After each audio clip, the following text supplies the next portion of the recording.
This was our first paper out of the Applied Consent Communication Study, or ACTS.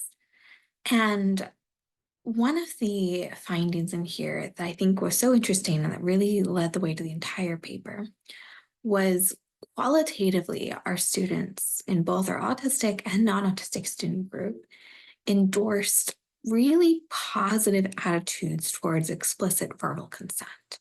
In general, these students were saying that explicit verbal consent, or really explicitly asking people if they're okay with something, if they want to do something sexually, was something that people really value. They really appreciated it. It was a way they felt cared for. It was a way they felt safe. Things like that came up a lot. Interestingly, though, there was also a bit of a sub-theme where folks kind of expressed that while they felt that explicit verbal consent was really important and valuable and good, they knew that others didn't necessarily feel that way, or that they might be seen as weird or kind of odd for having this preference. I thought this was incredibly interesting because we heard that come up a decent bit, but we really saw almost no one who actually felt that way. Right? There were very few people, really only one, and even then only kind of, who expressed any preference against explicit verbal consent. So even though many of our participants were saying that, hey, I prefer explicit verbal consent, I know other people don't feel this way, those other people who don't feel this way really weren't seen in our sample. So it occurred to us that our participants could still be right. It could be that the types of people who volunteer to participate in a consent-focused study are a little bit unique from the general population. They might truly feel more positively about explicit verbal consent than their average peers might. And we really just might not be capturing those sort of average perspectives on consent in some kind of way. So we decided to test that. We had another study, 2M2X, which there's also some videos on this page, which is an online mood-focused study. So all the recruitment material for that is about, help us understand well-being during the transition to college. There's nothing about consent that's really the focus of that study. But in that study, as well as in ACTS, we had the sexual consent scale revised, which includes a bunch of different subscales on things like positive attitudes towards consent. And so we decided to test, is there a difference on these different subscale scores between participants in 2M2X, our online mood-focused study, and participants in ACTS, our consent-focused study? And we didn't find differences.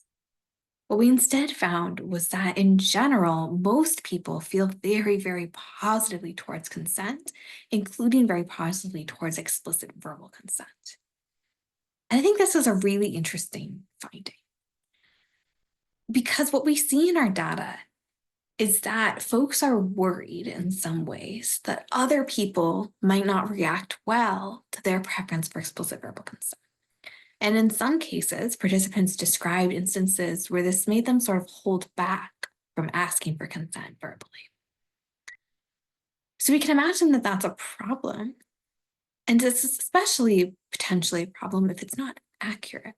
If in fact, people really do feel generally positively and open towards consent discussion and navigation and find it to be important. So that was sort of the largest finding in this study. And then we also looked at sort of differences by autism status, differences across our autistic and non-autistic students in the two studies. In general, there weren't a lot of differences by autism status. Folks kind of across different categories, autistic and non-autistic students, and across levels of autistic traits, generally felt quite positively towards consent. There weren't a lot of differences in that area. Where there was a bit of a difference is on a scale called the Lack of Perceived Behavioral Control scale. And this one is about comfort with explicit verbal consent, feelings of being able to ask for consent verbally.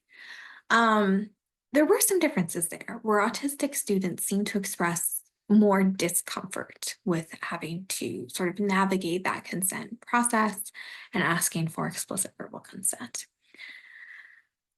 I I think it's important to note here that we don't have evidence this should be taken to mean that autistic students actually use less verbal consent or actually ask less.